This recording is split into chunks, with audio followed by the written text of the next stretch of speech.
हाँ जी, अब देखो जो डोमेस्टिक कंपनी की डेफिनेशन है सेक्शन 2 क्लॉज 22A में, वो हमें क्या बता रही है, आप ध्यान से नोट करना। पहले लिख लेते हैं यहां पे, डोमेस्टिक कंपनी। देखो कहते हैं कि it means N Indian company. सबसे पहले तो आ गया इंडियन कंपनी, कि it means N Indian company. अभी इसके बाद वर्ड क्या है, ध्यान से देखो, और कि अगर कोई इंडियन कंपनी है तो इट मीन्स इंडियन कंपनी को हम क्या मानते हैं, डोमेस्टिक कंपनी। इसके अलावा और कौन सी डोमेस्टिक कंपनी हो सकती है, और any other company which in respect of its income liable to income tax has made the prescribed arrangements for the declaration and payment of dividends, including dividends on preference shares within India payable out of such income। के अगर कोई भी और company है जिसकी जो income liable to income tax है ना, in respect of its income liable to income tax, उस इनकम में से करना क्या है उस कंपनी ने, has made the prescribe arrangements. कौन से arrangements, for declaration and payment of dividends, including किनको dividend, including dividend on preference shares within India payable out of such income. के अगर कोई भी और कंपनी ने ये सारे अरेंजमेंट्स करके रखे हैं डिविडेंड वगैरह को लेकर, उसकी जो भी टैक्सेबल इनकम है, तो उस कंपनी को भी हम डोमेस्टिक कंपनी मान के चलते हैं।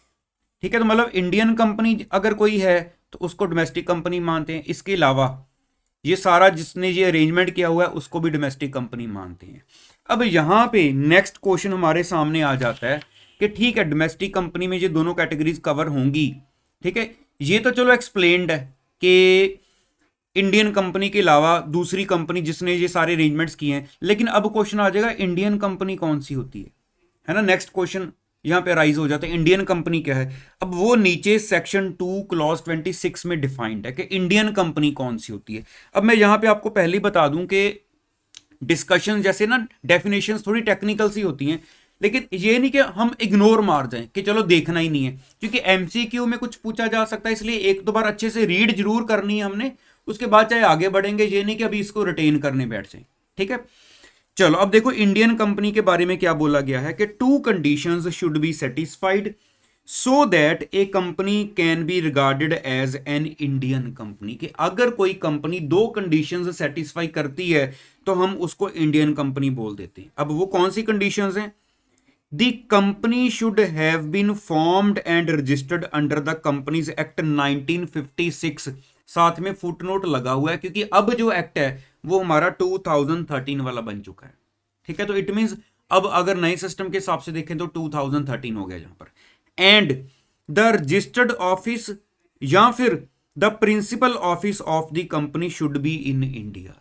मतलब एक इंडियन कंपनी कौन सी हुई फिर, नंबर वन हम कहते हैं कि वो इंडिया में हमारा जो कंपनीज एक्ट है 2013 वाला प्रेजेंटली है ना, पहले 1956 था, उसके अंडर रजिस्टर्ड है।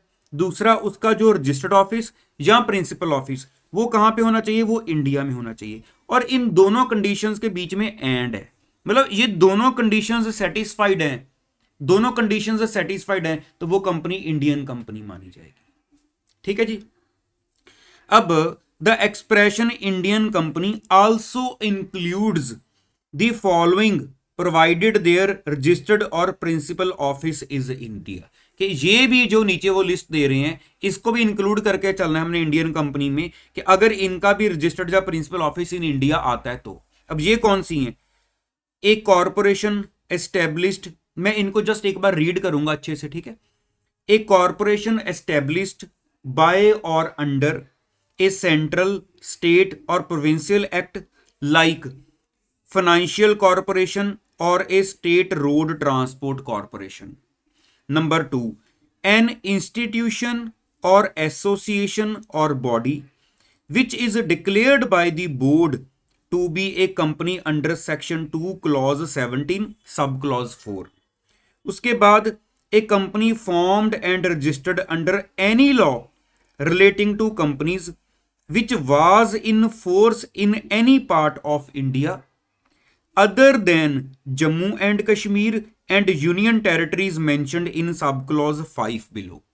तो यहां पे जो थर्ड पॉइंट है उन्होंने ये बोला है बेसिकली कि कोई भी company, a company formed and registered under any law relating to companies which was और is in force in any part of India, कि जो पहले फोर्स में था या अभी भी कोई फोर्स में है, ठीक है, कोई भी लॉ जो कंपनी से रिलेटेड है, लेकिन अदर देन, मतलब थर्ड में हमने बाकी सारी कवर कर देनी है, लेकिन अदर देन कौन सी, other than Jammu and Kashmir and union territories mentioned in sub clause 5 below, उनको छोड़ के, क्योंकि वो नीचे मेंशन्ड है उनके बारे में। Fourth point, in the case of Jammu and Kashmir A company formed and registered under any law for the time being in force in Jammu and Kashmir, क्योंकि उसके लिए अलग से फोर्थ पॉइंट हो गया। फिफ्थ भी क्या है, in the case of any of the union territories of Dadra and Nagar Haveli, Daman and Diu and Pondicherry or state of Goa, a company formed and registered under any law for the time being in force in that union territory or state respectively। मतलब fourth और fifth को उन्होंने अलग से बताया है, चीज same ही ऐसी चल रही है जैसे थर्ड पॉइंट में चल रही है, लेकिन थर्ड में उन्होंने बोला था a company formed and registered under any law relating to companies which was और is in force in any part of India, तो अदर देन बोल दिया था। क्योंकि अदर देन क्यों, क्योंकि उनके लिए जम्मू एंड कश्मीर के लिए पॉइंट 4 हमें बता रहा है, फिफ्थ हमारा जो हमारे यूनियन टेरिटरीज है उनके पॉइंट फिफ्थ बता रहा है। तो ऐसे इनको भी हम, अगर इनका रजिस्टर्ड ऑफिस जहां प्रिंसिपल प्लेस ऑफ बिजनेस अगर इंडिया में है, तो इनको भी हम इंडियन कंपनी की डेफिनेशन में कंसिडर करके चलते हैं। ठीक है जी। अब इसके बाद आ गया नेक्स्ट फॉरेन कंपनी के। फॉरेन कंपनी क्या है? अब फॉरेन कंपनी को कैसे डिफाइन किया गया है? एक company which is not a domestic company, कि अगर कोई कंपनी डोमेस्टिक कंपनी की डेफिनेशन में नहीं फॉल कर पाती है तो उसको हम बोल देते हैं फॉरेन कंपनी। तो अब डोमेस्टिक कंपनी कौन सी होती है, ये तो हमें अच्छे से पता है कि या तो इंडियन कंपनी हो जहां उसने ये जो भी डिविडेंड को लेकर out of its taxable income prescribed arrangements की उन डिविडेंड को पे करने को लेकर, है ना, तो उस कंपनी को हम डोमेस्टिक कंपनी मान देते हैं। साथ में ये 5 इंक्लूसिव चीजें बताई गई हैं। तो अब यहां पे अगर आप डोमेस्टिक कंपनी की डेफिनेशन में फॉल नहीं कर पाते हो तो आप क्या बन जाते हो? Foreign company. तो अब देखो जरा हमें स्टडी में क्या बताया गया है कि क्लासेस ऑफ कंपनीज, दोबारा एक चार्ट दिया गया है। मैं यहां पे एक बार आपके सामने ही स्टडी मटेरियल को यहां पे ओपन कर लेता हूं कि ये देखो, ये चार्ट है ना आपके पास मॉड्यूल में, कि क्लासेस ऑफ कंपनीज में आएंगे। एक कैटेगरी हो गई हमारी डोमेस्टिक कंपनी, जो हमने अभी रीड की है कि डोमेस्टिक कंपनी कौन सी होती है, या तो वो इंडियन कंपनी हो या फिर company which has made arrangements for declaring and paying dividend within India out of income chargeable to tax in India, के यहां पे बीच में और था हमारे पास, है ना, हमने पढ़ा है। अब अगर अभी हम पढ़ रहे हैं फॉरेन कंपनी में कि अगर कोई कंपनी डोमेस्टिक कंपनी नहीं है तो इट मींस क्या होगा कि वो फॉरेन कंपनी मानी जाएगी। तो यहां पे देखो फिर फॉरेन कंपनी में सीधा सीधा लिखा हुआ है एक company which is not a domestic company, उसको हम क्या मानते हैं? Foreign company. ठीक है। अब अभी जरा फर्म में जाने से पहले 1 मिनट के लिए अभी जरा हम पीछे आ जाएं। पहले हमने पढ़ा था कंपनी के इनकम टैक्स के अकॉर्डिंगली कंपनी की जो डेफिनेशन है वो वाइडर है। उन्होंने बोला था कि इंडियन कंपनी अगर है उसको भी हम कंपनी में इंक्लूड करते हैं, कोई फॉरेन कंपनी है तो उसको भी इंक्लूड करते हैं। अब ये सीखते सीखते हम इंडियन कंपनी या फॉरेन कंपनी के बारे में सीखते सीखते, ठीक है, साथ में ये थर्ड और फोर्थ पॉइंट भी था कंपनी की डेफिनेशन में, फिर आगे थे हम ये सीखने के लिए कि डोमेस्टिक कंपनीज कौन सी होती हैं। उसमें हमने ये देखा कि कोई इंडियन कंपनी है जहां फिर वो प्रेस्क्राइब्ड अरेंजमेंट्स वाली है। अगर इसके बाद हमारी ये कोई कंडीशन सेटिस्फाई नहीं होती है तो दूसरी फिर वो हमारी जो कंपनी रह जाएगी डोमेस्टिक के अलावा और अदर कंपनी, वो फिर फॉरेन कंपनी हो जाएगी। ठीक है जी, तसल्ली से समझ आ गया होगा आई होप सबको। ठीक है, तो अभी हम आगे बढ़ते हैं फर्म की तरफ। ठीक है, अब आप अपने मॉड्यूल में फोकस करना कि नेक्स्ट हमारे पास ये माइंड में है ना कि चल क्या रहा है, पर्सन की डेफिनेशन चल रही है, जिसमें हमने देखा इंडिविजुअल, जिसमें हमने देखा HUF, पूरा डिटेल में गए थे, उनके स्कूल्स क्या थे ना। उसके बाद हमारे पास आ गया था कंपनी। अब कंपनी के बाद हम आ गए हैं फर्म में, जैसे कि पार्टनरशिप फर्म। देखो क्या कह रहे हैं 2 क्लॉज 23, द टर्म्स फर्म, मतलब सारी टर्म्स, कौन कौन सी terms? Firm, partner and partnership. ये जो टर्म्स यूज की जाती है नॉर्मली हम कह नहीं देते कि ये एक फर्म है, ये एक फर्म का पार्टनर है, ठीक है, उसके अलावा इनकी पार्टनरशिप है, ये सारी जो टर्म्स है have the same meanings as assigned to them in the Indian partnership act 1932, जो हमने फाउंडेशन में लॉ में कवर किया होता है कि इनका सेम मीनिंग है जो पार्टनरशिप एक्ट में बताया गया है। In addition the definitions also include the terms limited liability partnership, मतलब हम इसमें एलएलपी को भी कवर करेंगे, and a partner of limited liability partnership as they have been defined in the Limited Liability Partnership Act 2008. So, however, for income tax purposes, a minor admitted to the benefits of an existing partnership would also be treated as a partner. क्योंकि आपको याद होगा कि partnership में minor को partner लिया जा सकता है, लेकिन वो लॉसेस के लाइबल नहीं होता, उसको सिर्फ प्रॉफिट्स में हम हिस्सा दे सकते हैं। तो कहते हैं कि अगर क्या हो गया कि for income tax purpose, income tax purpose के लिए a minor admitted to the benefits of an existing partnership, कि अगर हम एक माइनर को ले आए हैं बीच में partner, would also be treated as a partner, तो उसको फिर हम पार्टनर ही मान के चलेंगे इनकम टैक्स पर्पज के लिए भी। बाकी एक नीचे बॉक्स दिया हुआ है कि a partnership is the relation between persons who have agreed to share the profits of business carried on by all और any of them acting for all. ये तो आपको याद होगा, हम पार्टनरशिप की जब डेफिनेशंस वगैरह पढ़ते हैं उसमें भी सीखते हैं ना कि पार्टनर्स आपस में एक दूसरे के लिए लायबल होते हैं, जैसे प्रिंसिपल एजेंट वाला relationship. The persons who have entered into partnership with one another are called individually partners and collectively a firm, कि जो पर्संस है उनको कलेक्टिवली फर्म बोल दिया जाता है, इंडिविजुअली देखा जाए तो वो क्या माने जाते हैं, पार्टनर्स। तो अब अगर शॉर्ट में एक वो डायग्राम से दिया हुआ है, फर्म क्या हुई फिर, as defined under the partnership act 1932 means normal partnership. अगर हम एलएलपी के अकॉर्डिंगली देखें तो as defined under the limited liability partnership act 2008। हमने दोनों केसेस को कवर कर लिया, ठीक है जी। चलो अब नेक्स्ट आप आ जाओ, हमारे पास है एसोसिएशन ऑफ पर्संस, और जो यहां पे देखो 6th पॉइंट दिया गया है बॉडी ऑफ इंडिविजुअल्स।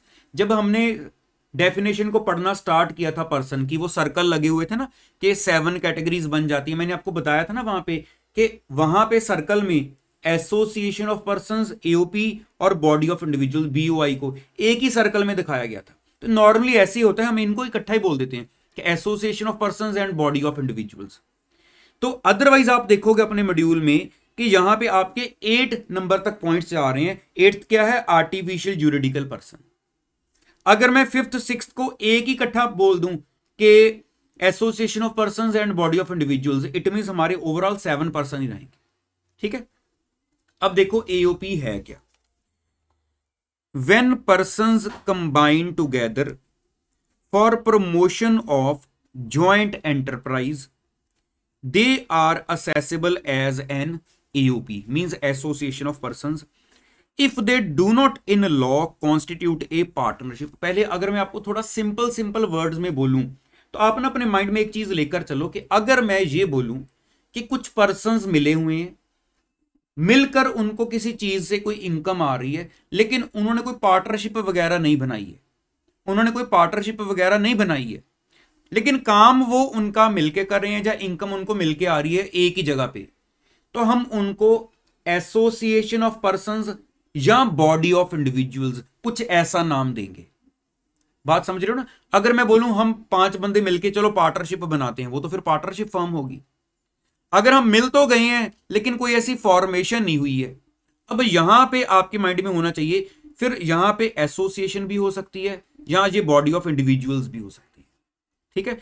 अब इसको पढ़ने से पहले एक माइंड में चीज और लेके चलो, फिर आपको और बेटर क्लैरिटी होगी।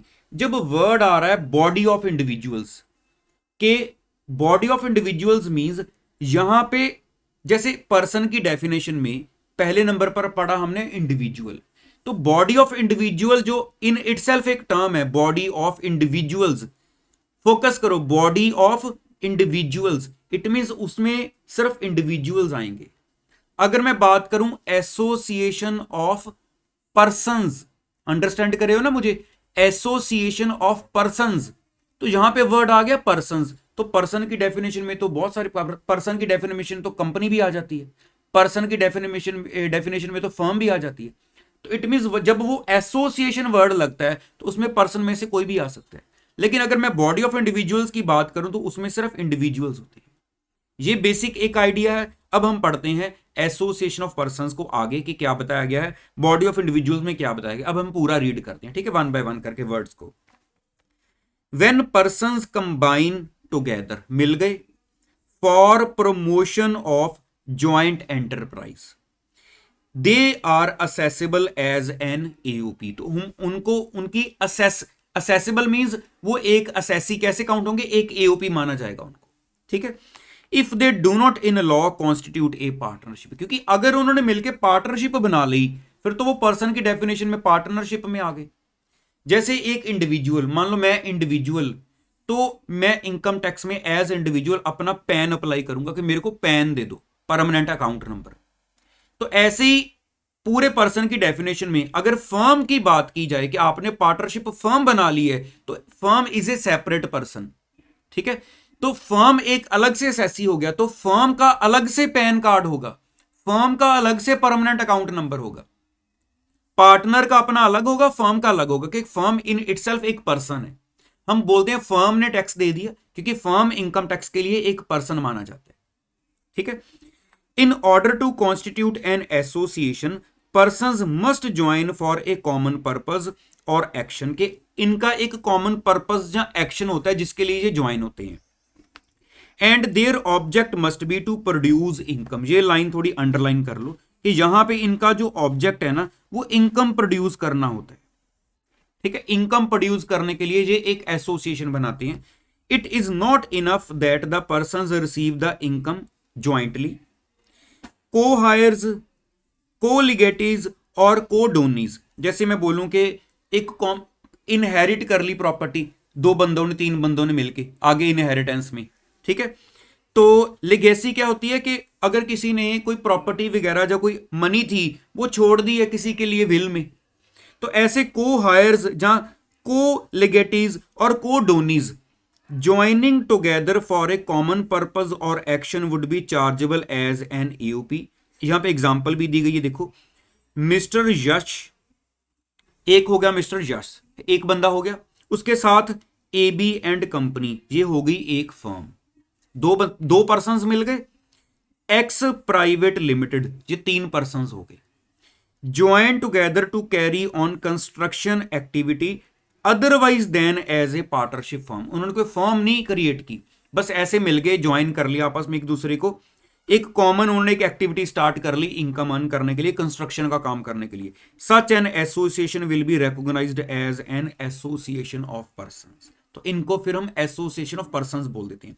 अब यहां पे एग्जांपल में आपने नोटिस की ना एक चीज कि यहां पे जो पर्संस मिले हैं आपस में वो जरूरी नहीं है कि इंडिविजुअल्स हैं। एक इंडिविजुअल हो गया मिस्टर यश, एक फर्म हो गई ए बी एंड कंपनी, एक प्राइवेट लिमिटेड कंपनी होगी। लेकिन अब आगे वाली डेफिनेशन में जो बॉडी ऑफ इंडिविजुअल्स बताया जा रहा है, देखो वो क्या कह रहे हैं, कहते हैं it denotes the status of persons like executors या ट्रस्टीज। ये ऐसे लोगों का स्टेटस बताता है body of individuals who merely receive the income jointly and who may be assessable in like manner and to the same extent as the beneficiaries individually. Thus, co-executors या co-trustees are accessible as body of individuals as their title and interests are indivisible, कि इनको divide नहीं किया जा सकता, indivisible है। तो income tax shall not be payable by an assessee in respect of the receipt of share of income by him from body of individuals and on which the tax has already been paid by such body of individual. For example mutual trade associations, members club etcetera, ये सब हमारे body of individuals में count हो जाते हैं। Section 2 clause 31 further explains that an association of persons या body of individuals और local authority और एन आर्टिफिशियल ज्यूरिडिकल पर्सन, मतलब ये जितने भी अब हमारे आगे, अभी हम कौन सा पढ़ रहे थे, एयूपी, फिर बीओआई, इससे आगे क्या है, देखो लोकल अथॉरिटी, इससे आगे क्या है, लास्ट वाला आर्टिफिशियल ज्यूरिडिकल पर्सन। तो ये जो हमारा सेक्शन 2 क्लॉज 31 ये सबके बारे में क्या कह रही है, कहते कि further explains that an association of persons, body of individuals, local authority या artificial juridical person shall be treated as a person, के इनको एक पर्सन माना जाएगा इनकम टैक्स में, वेदर और not it was formed with the object of deriving income, profits और gains accordingly, even if such entities have been formed not for earning any income profit, still they are person for the purpose of the act and are covered by the provisions of the act, कि चाहे वो profit purpose के लिए काम नहीं भी कर रहे हैं तो भी इनको हमने अलग से पर्सन मान के चलना है अपनी इस डेफिनेशन में पर्सन की। ठीक है जी, क्लियर है। Even if such entities have been formed not for earning any income या profit, still they are person. ठीक हो गया। अब यहां पे देखो डिफरेंस भी आ गया आपको थोड़ा इजी करके समझाने के लिए कि in case of body of individual only individuals can be the members, whereas, ये हाईलाइट कर लो, इसको अंडरलाइन कर लो अच्छे से यहां पे कि ये आपको बड़ा सिंपल वे में क्लियर करके बताया गया है कि whereas in case of AOP any person can be its member, that is entities like company firm etcetera can be the member of AOP but not of body of individual. मतलब अगर मैं बोलूं company को कि आप body of individual का part हो तो नहीं हो सकता, क्योंकि बॉडी ऑफ इंडिविजुअल में इंडिविजुअल्स ही। ठीक है जी, डन हो गया। चलो अब इसके बाद इन केस, यही पैरा जो चल रहा है डिफरेंस वाला, in case of an AOP members voluntarily come together with a common will for a common intention और purpose, whereas in case of body of individual such common will may or may not be present। क्योंकि हमने ऊपर जब AOP पढ़ा तो उसमें पढ़ा था ना कि देखो बोल्ड करके आपके मॉड्यूल में लिखा हुआ है कॉमन पर्पस और एक्शन। मैं आपको यहां पे भी एक बार खोल के दिखा देता हूं, देखो क्लियरली मेंशन्ड है कि यहां पे उन्होंने लिखा भी हुआ है, ये देखो कॉमन पर्पस और एक्शन एओपी में। तो बॉडी ऑफ इंडिविजुअल में कुछ ऐसा जरूरी नहीं है। तो ये था हमारा एसोसिएशन ऑफ पर्संस या बॉडी ऑफ इंडिविजुअल्स। ठीक है, बाकी मैं आपको फिर से बोल दूं कि अगर आपको लगेगा कि इनकी और ज्यादा डिटेल में हम जाएं तो वो रिक्वायरमेंट नहीं है। आपने इतना अच्छे से अंडरस्टैंड कर लिया, मेरे साथ दोबारा एक दो बार रीड कर लेना, क्योंकि अभी तो टैक्स की शुरुआत हो रही है। अभी जैसे जैसे हम बेसिकली पूरा सैलरी चैप्टर पर पहुंच जाएंगे तो फिर आपको असली मकसद पता चलेगा कि एग्जाम व्यू पॉइंट से हमने क्या पढ़ना शुरू किया, फिर आपको ये चीजें बच्चों वाली लगनी है। ठीक है, चलो लोकल अथॉरिटी नेक्स्ट आ गया। The term means a municipal committee, district board, body of port commissioners और other authority legally entitled to और entrusted by the government with the control और मैनेजमेंट ऑफ ए म्यूनिसिपल और local fund. तो ये हमारी local authorities आ जाती हैं। वैसे भी आपने नाम सुना होगा कि ये लोकल अथॉरिटी या म्यूनिसिपल कॉर्पोरेशंस वगैरह है ना। तो a local authority is taxable in respect of that part of its income. ये नोट को वेरी इंपॉर्टेंट, नोट के ऊपर लिख लो वेरी इंपॉर्टेंट। क्या कह रहे हैं देखो, ए लोकल अथॉरिटी इज टैक्सेबल। उन्होंने बोला कि लोकल अथॉरिटी टैक्सेबल है इन रिस्पेक्ट ऑफ। देखो टैक्सेबल जब वर्ड आ जाता है हम कहते हैं कोई इनकम होगी तो ही टैक्स लगेगा ना। इट मींस लोकल अथॉरिटीज को भी इनकम आती है, उनको जो इनकम आएगी उसके ऊपर उनको टैक्स देना पड़ेगा। तो a local authority is taxable in respect of that part of its income. कि लोकल अथॉरिटी की इनकम का वो पार्ट टैक्सेबल होगा, कौन सा, which arises from any business carried on by it in so far as that income does not arise from the supply of a commodity और service within its own jurisdictional area. तो उन्होंने यहां पे clearly बोल दिया गया है कि which does not arise from the a supply of a commodity और service within its own jurisdictional area. कि अगर आप अपने ज्यूरिस्डिक्शनल एरिया में कुछ सप्लाई कर रहे हैं तो वहां से जो इनकम आ रही है वो टैक्सेबल नहीं है, उसके अलावा कुछ और इनकम आएगी तो आपको टैक्स देना पड़ेगा। लेकिन साथ ही एक और लाइन है, however income arising from the supply of water and electricity even outside the local authorities on jurisdictional area is exempt from tax। पहले इन शॉर्ट में देखो, अगर कोई लोकल अथॉरिटी अपने ज्यूरिस्डिक्शनल एरिया में कोई चीज सप्लाई कर रही है और उसको वहां से कोई इनकम हो रही है तो उस इनकम के ऊपर वो कहते ये टैक्सेबल नहीं है। अपने ज्यूरिस्डिक्शनल एरिया से बाहर कुछ सप्लाई करोगे तो आपको जो इनकम आएगी उसके ऊपर हम आपसे टैक्स लेंगे। लेकिन जो बाहर सप्लाई करोगे उसके ऊपर आपको टैक्स देना पड़ेगा, जो आप इनकम अर्न करोगे उस पे भी एक एक्सेप्शन दे दी गई है कि अगर आप वाटर या इलेक्ट्रिसिटी बाहर सप्लाई करते हो तो ये बाहर वाली सप्लाई भी आपकी टैक्सेबल नहीं मानी जाएगी। अपने सिंपल लैंग्वेज में अपने घर में कुछ सप्लाई करोगे वो तो टैक्सेबल है नहीं, बाहर सप्लाई करोगे तो टैक्सेबल हो जाएगा, लेकिन बाहर वाला भी वाटर और इलेक्ट्रिसिटी को छोड़ दो, वो नहीं टैक्सेबल होगा। टैक्सेबल मींस उसको सप्लाई करके आपको जो इनकम आएगी। अब मैं बोलूं आपको कि हमारे ट्यूबवेल चलते हैं, पानी सप्लाई होता है, तो जो हमारा खर्चा आ रहा है, जो हम बिल बेचते हैं, तो कुछ ना कुछ तो प्रॉफिट आएगा ना, बिल ज्यादा होगा, मेरा खर्चा कम होगा पानी निकालने का, ट्यूबवेल वगैरह लगा के जो भी पर्सन रखेंगे एम्प्लॉय करके, तो वहां पे जो प्रॉफिट आएगा वो यहां पे उन्होंने टैक्स से बाहर निकाल दिया है, स्पेशली नोट देके। तो ये पैरा आपका वेरी वेरी इंपॉर्टेंट है। अब मैं वर्ड टू वर्ड दोबारा बोलता हूं, रीड करता हूं, आपको क्लियर हो जाएगा। ए local authority is taxable in respect of that part of its income which arises from any business carried on by it in so far as that income does not arise, यहां से नहीं rise होनी चाहिए, from the supply of a commodity or service within its own jurisdictional area. However, income arising from the supply of water and electricity even outside the local authority's own jurisdictional area is exempt from। ठीक है, अब आ गया last हमारे पास artificial juridical person. ये person की definition में last part है ये कि artificial juridical persons are entities which are not natural persons but are separate entities in the eyes of law.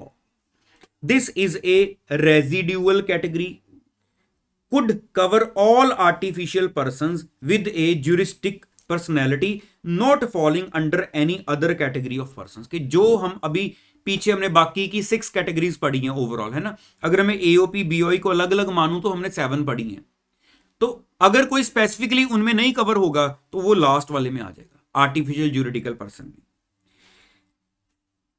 Deities, bar council, universities are some important examples of artificial juridical person. तो ये जो हमारे पास example है आप इसको जरा underline कर लो या हाईलाइट कर लो अच्छे से। जैसे कि फॉर एग्जांपल जहां पे यूनिवर्सिटीज की बात ही हुई है, तो ये कहां पे आ गए सारे, ये हमारे आ गए आर्टिफिशियल ज्यूरिडिकल पर्सन में। तो अब जैसे मैं आपको यहां पे एक दो पॉइंट्स वैसे जर्नली पूछूं कि अगर मान लो सपोज कर लो मैं बोलूं कि म्यूनिसिपल कॉर्पोरेशन ऑफ दिल्ली है, म्यूनिसिपल कॉर्पोरेशन ये कहां पे जाएगी, म्यूनिसिपल कॉर्पोरेशन लोकल अथॉरिटी हो जाएगी। अच्छा, अगर मैं बोलूं कि दिल्ली यूनिवर्सिटी है, वो किस में आ जाएगी, आर्टिफिशियल ज्यूरिडिकल पर्सन में। तो ऐसे हमारी ये पर्सन की डेफिनेशन है, जो कैटेगरी वाइज हम पर्संस को देखते हैं। अगर मैं बोलूं कि एक मान लो कंपनी का नाम ले लो कोई भी, कौन सी, एशियन पेंट्स लिमिटेड है सपोज कर लो, तो वो क्या होगी, कंपनी की डेफिनेशन में। अगर मैं बोलूं 3 पार्टनर्स ने मिलकर एक फर्म बनाई है, वो तो ऑब्वियसली पार्टनरशिप फर्म है, तो फर्म की कैटेगरी में चली जाएगी। ऐसे हमारे पास ये कैटेगरीज कवर होती हैं। ठीक है जी, तो अभी इनको आपने रिवाइज करना है इन डेफिनेशन को। और यहां पे मैं आपको साथ ही एक चीज और बता दूं कि आपके पास जो नेक्स्ट एरिया आ रहा है इनकम की डेफिनेशन, आप देखोगे ना आपके मॉड्यूल में जो नेक्स्ट एरिया आ रहा है, ये देखो इनकम, सेक्शन 2 क्लॉज 24।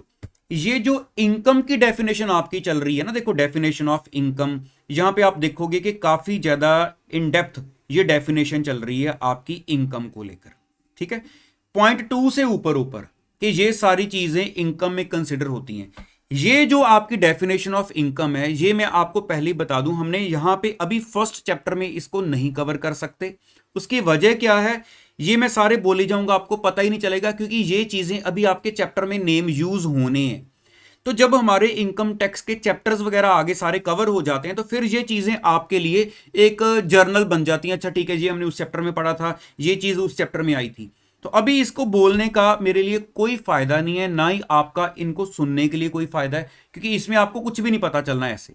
ठीक है, तो इसलिए इसके ऊपर आप नोट कर सकते हो कि ये जो भी हमारी डेफिनेशन ऑफ इनकम है, ये हम कह सकते हैं कि जब हमारे हेड्स कवर हो जाएंगे ना, तो उसके बाद हम इसके ऊपर आ सकते हैं। जहां मान लो मैं ना भी आऊं तो आप अपने आप भी रीड करोगे, आपको सारा पता चल जाएगा। ठीक है, तो आप लिख लो ऊपर, चाहे लिखना कि this definition will be considered after covering the heads, कि इसको हेड्स कवर करने के बाद कंसिडर किया जाएगा। ऐसे इस डेफिनेशन को पढ़ने का कोई फायदा नहीं। ठीक है जी। मतलब जो डेफिनेशन ऑफ इनकम वाला पार्ट है वो अभी हम नहीं कवर करेंगे, आपने लिख लिया है ना। हाँ, बाकी जो ये वाला हमारा पार्ट आ रहा है कि concept of income under income tax act 1961, ये हम जरूर कवर करेंगे। मतलब बाकी हमने सारा कवर कर लेना, सिर्फ वो एक जो डेफिनेशन चल रही है उसको भी हम नहीं कवर करेंगे। तो ये concept of income under income tax act, अब मैं यहां पे आने लगा हूं, तो आप यहां पे अपने मॉड्यूल को ओपन कर लो, जहां पे रेगुलर रिसीट तो साथ में कैजुअल रिसिप्ट दी गई है, हम यहां से स्टार्ट करते हैं। ठीक है, चलो।